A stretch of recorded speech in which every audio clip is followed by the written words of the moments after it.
পঞ্চদশ সংশোধনীতে তত্ত্বাবধায়ক সরকার ব্যবস্থা বাতিল করে অ্যামেন্ডমেন্ট আনা হয়। এই অ্যামেন্ডমেন্টটাকে আমাদের হাইকোর্ট ডিভিশন বাতিল ঘোষণা করেছেন। আংশিকভাবে তত্ত্বাবধায়ক সংক্রান্ত পোড়াটাকেই বাতিল করেছেন। তার বিরুদ্ধে আপিল দায়ের হয়েছে, লিভ হয়েছে। এই লিভ শুনানির জন্য পেন্ডিং আছে। সাবজেক্ট টু কি ডিসিশন সেখানে হবে, এটার জন্য অপেক্ষা করার সময় দরকার বলে আমি মনে করি। তা না হলে একটা জিনিস পরিপূর্ণভাবে সেটেল হবে না, একটা বিতর্ক থেকেই যাবে।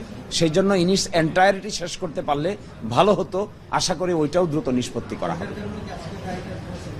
না, ওটার কারণে আজকের রায় তো তত্ত্বাবধায়ক সরকার সিস্টেমটাকে বাতিল করে যে রায় দিয়েছিলেন তার রিভিউ করে বাতিল করা হলো। এর মানে কি, তত্ত্বাবধায়ক সরকার ব্যবস্থাটা বহাল করা হলো। কিন্তু পঞ্চদশ সংশোধনীর মামলায় তত্ত্বাবধায়কই একমাত্র ইস্যু নয়, তত্ত্বাবধায়কের বাইরেও প্রায় 29টা ইস্যু 15th অ্যামেন্ডমেন্টে রেজ করা হয়েছিল।